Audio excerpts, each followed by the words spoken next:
Okay student, question number 24 का सी आप लोगों का प्रॉब्लम था, आपने बताया था कमेंट बॉक्स में। तो 24 के सी को हम समझ रहे हैं थोड़ा सा। 24 का सी क्या है? 24 का सी कह रहा है कि दो समानांतर आवेशित प्लेट हैं। यह एक प्लेट है, पहला प्लेट, और ये क्या है? दूसरा प्लेट है। इन दोनों प्लेट्स को आवेशित कर दिया गया है, समान आवेश दिया गया है इस पर। ये हो गया प्लस और ये हो गया क्या? माइनस। तो दोनों प्लेटों को हम लोगों ने क्या कर दिया है? आवेशित कर दिया है। और आवेशित करने के बाद समान आवेश से हमने आवेशित किया है, और आवेशित करने के बाद आपसे क्वेश्चन कर रहा है कि इसके अंदर में, ये अंदर वाला जो भाग है, वहां इलेक्ट्रिक फील्ड का मान क्या होगा, यही आपसे पूछा जा रहा है। तो मैं एक बार फिर क्वेश्चन को पढ़ देता हूं। दो बड़ी पतली धातु की प्लेट्स एक दूसरे के समानांतर एवं निकट रखी गई है। इनके भीतरी फलकों पर प्लेट के पृष्ठीय आवेश घनत्व एक दूसरे के विपरीत हैं, और इनका परिमाण भी दिया हुआ है, सिग्मा का आपको मान भी दिया हुआ है। आवेश घनत्व का मान है 17 times 10 to power minus 22 coulomb metre square, coulomb प्रति मीटर स्क्वायर। ये सिग्मा का मान दिया हुआ है। आपको कह रहा है कि इसके अंदर में इलेक्ट्रिक फील्ड निकालना है। ओके, ये आपके लिए प्रॉब्लम है।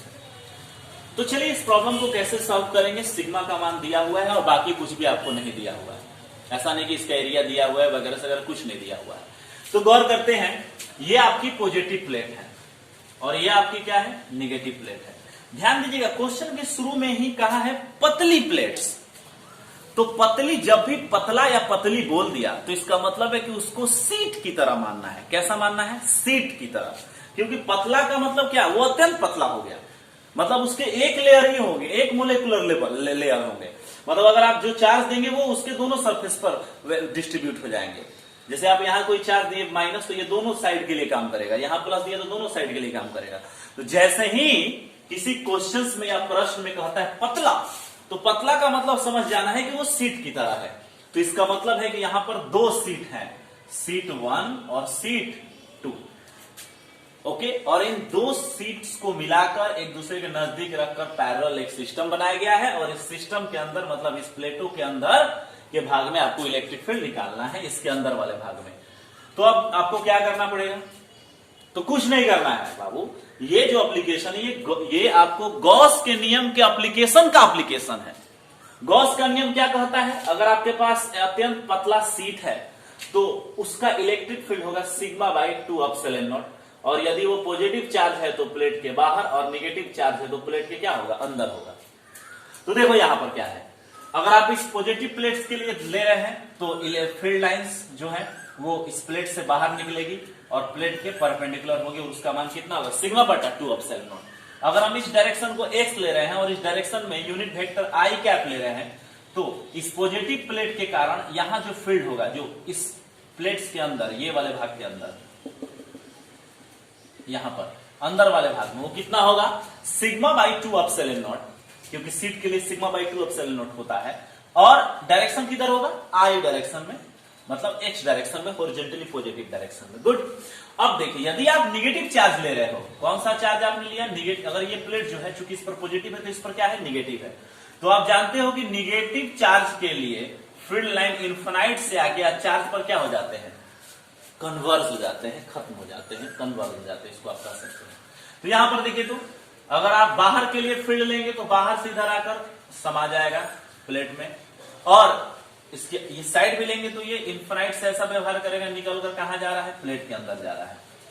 ओके, तो यहां देखिए, पॉजिटिव चार्ज के लिए फील्ड प्लेट से बाहर निकल रहे हैं, नेगेटिव चार्ज के लिए प्लेट के अंदर जा रहे हैं। लेकिन आपको बाहर से मतलब नहीं है, आपको इसके अंदर वाले भाग से मतलब है। तो अंदर वाले भाग में यदि आप इलेक्ट्रिक फील्ड के सुपरपोजिशन प्रिंसिपल को अप्लाई करते हैं तो लिखेंगे प्लेट्स के अंदर के भाग में सुपरपोजिशन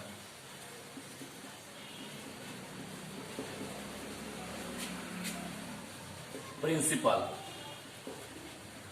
से इलेक्ट्रिक फील्ड कितना होगा? इनसाइड इसको लिख दें, अंदर में है, बराबर क्या होगा? दो इलेक्ट्रिक फील्ड जुड़ेंगे अंदर में। देखिए, दो इलेक्ट्रिक फील्ड दोनों सेम डायरेक्शन में है, तो पॉजिटिव के लिए sigma by epsilon nought i direction, और प्लस नेगेटिव के लिए भी sigma by epsilon not, 2 epsilon not sorry, I direction.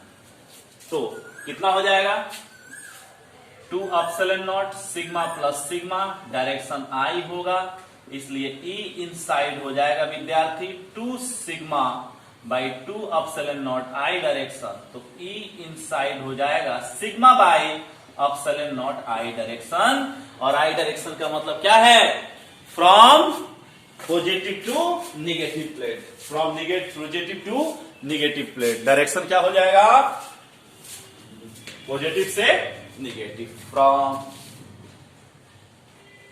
Positive plate to negative plate. Okay, और आपको अगर इसको डायग्रामेटिकली दिखाना चाहते हैं या फील्ड लाइंस के रूप में दिखाना चाहते हैं, तो ये हो गया आपको पॉजिटिव चार्ज प्लेट, ये हो गया आपको निगेटिव चार्ज प्लेट, और ये हो गया आपको फील्ड लाइंस जो होगी ई इनसाइड बराबर sigma by epsilon nought i direction. कोई दिक्कत? तो इस प्रकार से ये प्रॉब्लम आपका 24 का सी खत्म हो गया। 24 का सी में दो प्रॉब्लम्स, दो कंसेप्ट एक साथ मिलाए हुए थे।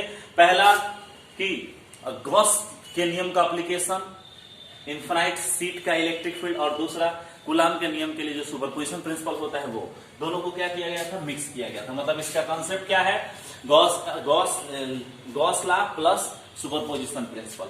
गॉस लॉ से आपने इलेक्ट्रिक फील्ड निकाला, इलेक्ट्रिक फील्ड की प्रकृति देखी, इलेक्ट्रिक फील्ड का मान निकाला, और सुपरपोजिशन प्रिंसिपल से इसको आपने वेक्टरली सम करके प्लेट के बीच में जो इलेक्ट्रिक फील्ड का जो वैल्यू होगा नेट इलेक्ट्रिक फील्ड उसको कैलकुलेट किया। ओके, तो 24 हो गया, 24 का सी हो गया। अब हम चल रहे हैं 27 पर। Okay, good.